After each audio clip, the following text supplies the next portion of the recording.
ปะโตพี่น้องเอ้ยเปิดภาพมาบัดนี้ก็หากนมาฮอดเมืองเอ้ายังน่ะจับไม่กวาดเนาะมาฮอดแม่น้ำยนต์พี่น้องเอ้ยพอดีทีมงานหิวข้าวบ้านหิวข้าวหิวน้ำกำลังพากันโอ้ยพี่น้องเอ้ยพากันดึงกินใส่หมูทั้งพ่อแม่ปู่ย่า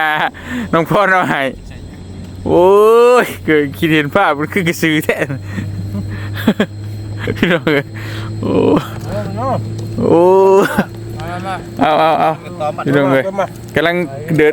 เดินทางกลับไปหิวข้าวยังบ่ได้ฮอดครึ่งทางใช่พี่น้องเอ้ยกินโดยแต่ผมมีน้ำจิ้มนี่คือเพิ่นเอาให้ก็ได้ย้อนอยู่เด้ก็มกขอบใจได้หลายเด้อพ่อกับแม่เพิ่นพี่น้องเอ้ยต้มเครื่องในหมูพี่น้องเอ้ยกินจ้าจะเสพไปเนาะจะเสพไปนัวดีรอเด้อมีเกี่ยวบอกครับนั่นแหละเพิ่นเอิ้นแม่น้ำย้อนน้ำย้อนสำหรับคนนั้นฮู้จักกันนะให้แม่น้ำย้อนอยู่จ้ะอยู่หั่นแหละอยู่นั่นบ่แม่นบ่ตัวไหลลงมาบ่แม่นติอันนี้มันเป็นห้องซื่อแล้วก็เข้าไปอันเจ้าว่าอยากไปภูพะโล้น่ะไปพุด30ลักมองเฮาจอดนั่นแหละทางเวนั่นแหละเวไปครับแม่นเข้าแขวงหั่นพอทำเนาะคำเนาะคนหลายแขวงให้มันหลายฮอดจำนี่ครับแม่นแขวงให้สมบูรณ์บ่แม่นแซงมันจะเบิดเนาะแม่นบ่คนกลางอย่างเลยเขาแค่คนหลายแต่ว่ามันก็ไกลทางเมื่อแล้วเข้าไปแล้วก็กลับออกมาอีกคนละทางเนาะคนละทางคำเฮามาตะเวนน่ะสิได้จังบัดเขาลูกพาเมียมาบ่ล่ะเดี๋ยวเราจังมาจังว่ากันก็มาแบบนั้นก็จังนั้นไปพุ่นแหละต้องพาลูกพาเมียก็ไปห้องบังบอกวังเวียงพุ่นละข่อยทางสบายนี่ทางดอกทางด่วน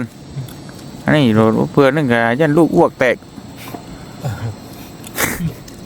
นั่นแหละเอากินมาเด้อพี่น้องกินข้าวก่อนกินข้าวพี่น้องเนาะวางไว้ไหนบ่พี่น้องเนาะพี่น้องเนาะกินข้าวกินน้ำอิ่มเลยทีมงานก็บ่อิ่มปานใดดอกกินพอได้หายหิวหายอยากพี่น้องเนาะมักแต่บรรยากาศแลพี่น้องอยู่พี่งดงาม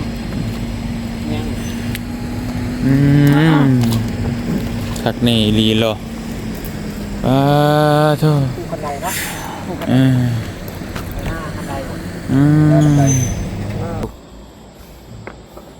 พี่น้องแต่เขินเตือนไงลังเนาะไปซักทักแก่พี่น้องทันได้ลงบ่สิได้ช็อตแค่แล้วก็ยันชมให้เลยเรียบร้อยเช็ดมีโค้ดดองไงโอ้ยบ่รอดดอกเพิ่นใครดอกไปบ่ต้องให้เพิ่นกำผู้ใดอยู่เทิงก็บ่ต้องให้เพิ่นมาควัดซะแล้วได้ฟังให้แล้วเรียบร้อยเราไปให้ดอกมันบ่เสียสัตว์เกิดดอกนี่ตายอยู่บ่ครับโอ้ตายไปกันรวยที่ใช้เงินอยู่สวรรค์บ่สวรรค์สินี่เรารถกระไถไม่ได้เลยสวรรค์เสียดอกครับเมื่อใส่อยู่เดี๋ยวนี้ได้ลองจอกลองแจ้งให้นี่ถนนหนทางคิดว่าสิมาอีกบ่มาบ่จับทำว่าจะเป็นกับสมามันอะไรอยู่นะถ้ามีเหตุจำเป็นก็มาเนาะมากันมาอยู่มาลินมาหัวชื่อนี้บ่จักปานใดเนาะเราแต่คนจะปานใดนั่นแหละแต่ว่ามันเนี่ยต้องพาครอบครัวมาเด้ทางขับกับบาปโลกนะเนาะไปมันสบายดีกว่าโดยรวมกับโอเคพี่น้องมาเรามีโอเคขาดโอเคเนาะไปเห็นขับไปนะบ้านเราบริมีเนาะมีเนี่ยบ้านเราตรงเพียงเนาะสาในนาฬิกาสารวัตรมีนั่นมีบ่ได้สารวัตรกระทงเพียงหลายคือสวรรค์เขตเพราะสวรรค์เขตมันก็มีผู้แล้วก็มีทงเพียงเด้โอเคแต่ลงไปจะปลาซักก็จะมีผู้แล้วก็มีทงหน้าคือกันแต่มันก็บ่ขนาดนี้ แค่นี่แม่นี่จะผู้อันนี้ฮะอยู่เทิงนี่พี่น้องเทิงมันอยู่ใจกลางภูเขาเลยพี่น้องที่ว่าปลายตรงนั้นเนาะ มันบ่มีจะมันบ่จักว่ามีใจมีหยังนะมันมีผู้ไปเรื่อยๆน่ะ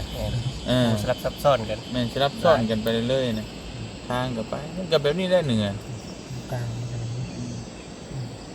แต่ก่อนที่ว่าเป็นนั้นมันเนาะเป็นทะเลทรายกันลึกลำบากพุ่นนะ คนใดไปฮอดพุ่นแล้วบ้าน มันปฏิวัติการหรือว่าประยุทธ์มาเป็นแบบนี้ ประยุทธ์มวยประยุทธ์ มันจะเบิ่ง ประยุกต์แบบต้นไม้มันหาก็เกิดนี่แหละ ไปถามหาเรายังดิดี ก็นี่อาจจะเป็นทะเลทรายแห่งแรกโลกดาวเคราะห์ดวงใหญ่มาต่ำแบบนั้น ต้องดาวพอนาซา ในโลก นาซาก็มาวันนี้ อันนี้ผู้โลกทะเลเป็นดินดันขึ้นมาแต่เปลือกโลกไปเลยแกนโลกไปเลยขึ้นมาบักมามันขึ้นมาแล้วก็เป็นทองคำในทุกมือนี้ ก่อนที่สัตว์เลี้ยง อันนี้นำมนุษย์ทั้งเบิดอันนี้ มองไปเองนะ แต่ว่าต่อพี่ก็ก่อนสิเฮ็ดให้สัตว์เลี้ยงปัจจุบัน แต่ก่อนไดโนเสาร์ดึง สัตว์เลี้ยงแล้ว ไปฮอดไดโนเสาร์แล้วหลายร้อยล้านปี ไปดูเพิ่นแล้วเนาะ คนสลายกันที่ไหน เนาะเบิ่งแต่ละคดีได้นะได้เอานะ โอ้ยบ้านเฮามีดอกไดโนเสาร์เนาะมีตามเพศเลยเนาะ บ้านเฮาน่ะมีกันครับ โอ้ มันบ่จักว่าบ้านบ่จักว่าเมืองใช่ดิเนาะ เป็นคล้ายๆสร้างเงี้ยเนาะ มันคือเป็นป่านี่ป่าต่อกันเลยน่ะมันไปใส่กันไปแน่วิสัตป่า ประเทศอนุรักษ์ไว้อยู่ ดินแดนไดโนเสาร์ดิ ดินแดนไดโนเสาร์นะ อุดมสมบูรณ์ได้ เมืองล้านสร้างสร้างก็เป็นล้านโตโหดิกิ พอประวัติศาสตร์เพิ่นก็ว่าอันมีอันกระดูกก็ว่าพวกกระดูก ฟอสซิลบ่ มันก็อันเดียวกันนั่นแหละ คนพบอยู่ประเทศลาว โบ ที่ ราณดอกไดโนเสาร์ในบ้านเรา งามเหียน ไดโนเสาร์กินยา เอาอะไรสายพันธุ์เลย สายพันธุ์น้อย คืองัวคือแบ่นี่แหละเนาะ โอ้ไดโนเสาร์คือเบ้ มันก็ตัวมันหนักน้อยลงมาดิ ตอนนี้ยังอีกหลายโลเนาะ หลายร้อย ถ้าจะเปอร์เซ็นต์ประมาณนี้ ประมาณ10%นี่เอาอย่างนี้ถ้าเทียบใส่กับบ้านเฮาได้15%แท้เมื่อบ้านน่ะ 60ปลายลัก หาก็ได้สิ50ปลายหลักที่ไปแล้วมันเมื่อบ้านเฮาก็500ปลาย แม่ เขาออกมันก็สิฮอดนอกเดี๋ยวมันจักลักอยู่ เฮาลอกนั้น160 ตอนนี้ถ้าก็มาได้ 50ปลาย ปาไป ยังเหลืออีก100นิดๆนิดจักนิดเบิ่ง2ชั่วโมง3ชั่วโมง ทางตรงนี่ก็ใครอยู่เนาะทางโค้งทางคูนมันแบบซ่าเลยแต่ว่า300โลนี่วันชั่วโมงนึงก็ได้เนาะ โอ้ถ้าค่อยนี่ผ่านมาแล้วหมองที่มันยุ่งยาก มาลาแล้ววันนี้ แม่นต่อไป หรือว่าต่อไปนี่ก็แบบนี้แล้วไปแต่ว่ามันจะกดเที่ยว นี่เดือนนี้แหละก่อนที่ฮอดนะพี่น้องครับก่อนที่ฮอดล่องแจ้งทางอยู่โง่ไปจะหมดเลยทาง แต่ว่าคำชูนะคือคนอยากมาเนาะอยากมาใช้สมบูรณ์มาเกี่ยวผู้บรุษมานี่แล้วก็เกี่ยวไปนี่แหละตอนนี้ไปทางยางฮอดเลยนะจับเลยนะทางยางฮอดไปเนาะบริเวณเดินเข้าไปเมืองน้องแจ้งแต่ทางนี้ออกนี่ฮอดทางในที่เห็นนั่นแหละก็ประมาณนั่นแหละพี่น้องเอ้ยมื้อนี้ก็บ่มีหยังหลายพอดีบ่เตียงมาฮอดไกลเติบแล้วก็พอดีทีมงานอยู่เข้าก็ได้เข้าทางปูญาน้องพรปั่นให้ไปกินทางก็ได้พาไปกินแล้วก็บ่เตียงก็สิมีเงินค้ำหรือว่าของขวัญให้ซะเนาะมื้อนี้ก็ทางเอื้อยเพิ่นฝากเงินมาให้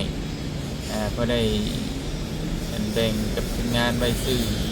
ของฝากของต้อนมาฝากลูกฝากเต้าเด้อว่าเนาะ หม่องแล้วนั่งถึงหม่องเลยเนาะหม่องก็ก็มาบุญ ว่า ว่า ผมมันบอกคำเด้อ บอกคำ นี่ขนาดท่านได้ตายได้นี่ตายไม่ร้าย โอ้ย นี่คนตาย ลูกคนยังน้อยน้อย ตอนนั้นคอยล้างโดดลงไป เราไม่ไม่หรอกลูกเราเชิญเรา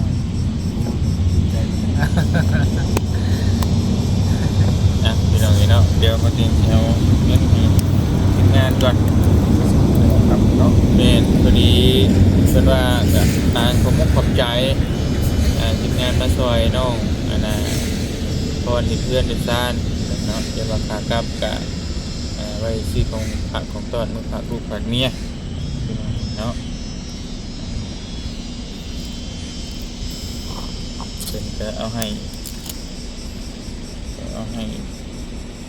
คือ2 ล้านกีบพี่น้องคนทางบ่บุญบ่บุญมันปลาเนาะ ตะวัน บ่บุญ ตาผมบึงเงินเทียดนะ บ่บุญมันปลาแบ่งเด้อแบ่งกันเด้อ บาทที่เท่าไหร่ นอนบ่รับหลายมื้อเลยว่าตรงๆนะพี่น้อง4 มื้อครั้งนี้นอนนั่นหนึ่งมันแบบจักได๋ได้นอนบ่รับพี่น้องบ่เพิ่งด้วย เขาคนนี้นั่น บ่เพิ่งเคยละแค่วง มิสเตอร์วอง เลยว่อง เนาะ บ่จันเลย2 ล้านเด้อแล้วก็ กองเห็นหรือเปล่า มาพี่น้องเดี๋ยวหันกล้องมาเปลี่ยนมาทางนี้ว่านี่เนาะน้องผัดไส้ เรียนไม่ค่อยว่า ผัดไส้เป็น4 ล้านผัดไส้โดย6บ่ยาวนี่ได้6 ล้านเอ้าคุณสิว่าตัวจะหยัง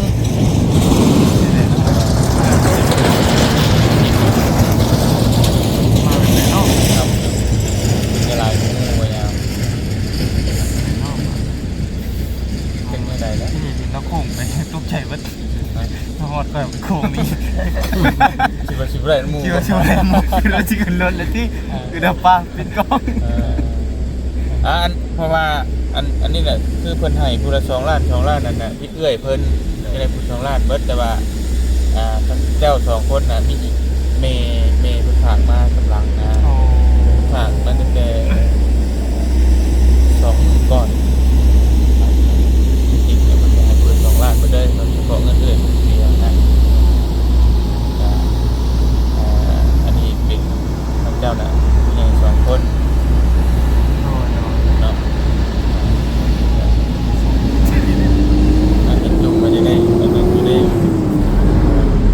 บัญชีก็เข้าบ่ได้ตัวนี้นั่นหลายอย่างอยู่ว่า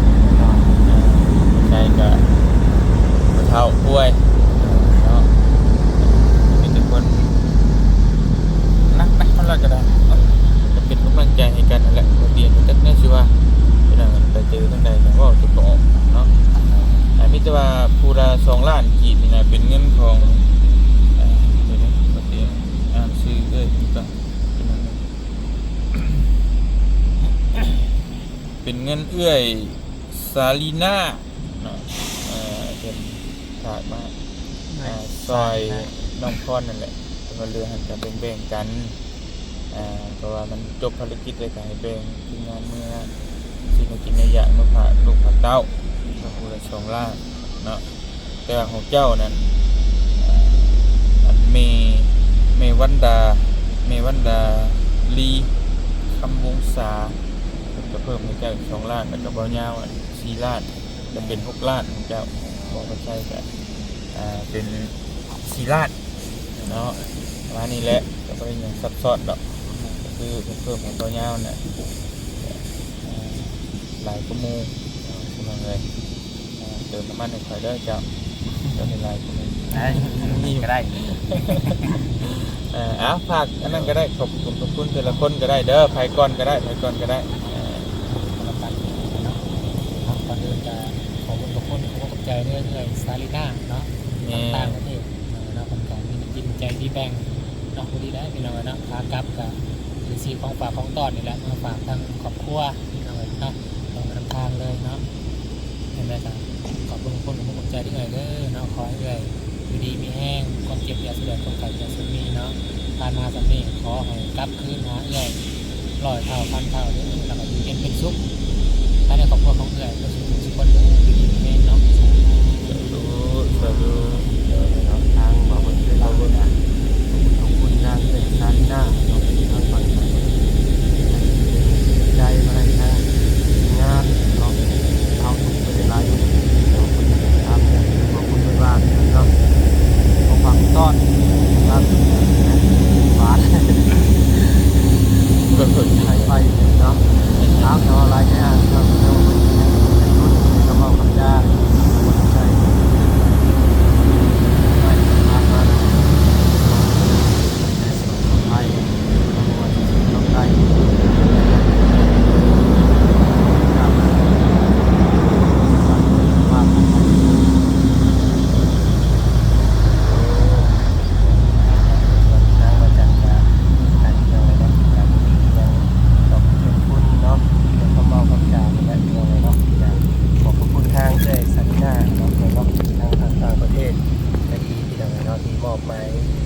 ส่วนนี้มาให้เนาะ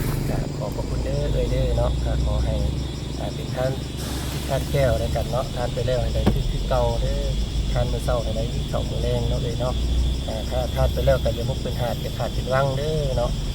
สิ่งยังก็ให้สุขใจรังใจปรารถนาทุกสิ่งทุกอย่างเนาะทางหมอยาวก็ได้รับเป็นเรียบร้อยเด้อจากเอ้ยซาดีน่ากับเอ้ยซาลีน่าเด้อเอ้ยซาลีน่ากับเมวันดาลีคำวงศา กับแม่วันดาลี คำวงศา โดย ขอมขอบใจทั้งแม่กับเอื้อยหลายๆเด้อที่มองเห็นทางบ่ยาวเนาะกะเงินจำนวนนี้กะดีเอาไปซื้อของฝากของต้อนในลูกประมาณ200,000นี่แหละแม่เลยเนาะที่เหลือกะว่าสิไปให้บริเพราะว่าผ่อนรถเด้ บ่เตียงบ่ให้บ่เตียง บ่เตียงก็สิให้ล้านนึง เพราะว่าให้จะบ่รี เงินบ่เตียงมาล้านนึงเหมือน มีแต่มึงชื่อจะสิเหลือเท่าใดล่ะ ผมก็เข้าใจทางแม่กับเอื้อยหลายๆเนาะที่ โดย มองเงินมาให้ในครั้งนี้ก็รู้สึกว่าดีใจหลายก็จนเลยออกมาเติบเนาะดีใจขอบคุณเอ้ยทั้งสองขอบคุณทั้งเอ้ยและแม่หลายๆเด้อเนาะ เซอร์ไพรส์เด้อมันบ่ โอ้เซอร์ไพรส์แล้วก็ไม่ได้บอกเลยเลยพี่น้อง ตกใจเกินตกใจนะ ตกใจ ขอบใจทั้งเอื้อยและแม่หลายๆ โดย เอื้อยและแม่อยู่ดีมีแห้งก้มเจ็บปล่อยได้ก้มไข่ปล่อยมีเนาะเดินทางไปใส่มาใส่แขนตลอดปลอดภัยเด้อขอให้สุขภาพร่างกายแข็งแรงเนาะขอให้อยู่เย็นเป็นสุขกายสุขใจตลอดปีและตลอดไปเด้อเอื้อยกับแม่ทั้งสองท่านเนาะขอบคุณหลายอายุวันขวัญยืน โดยสาธุ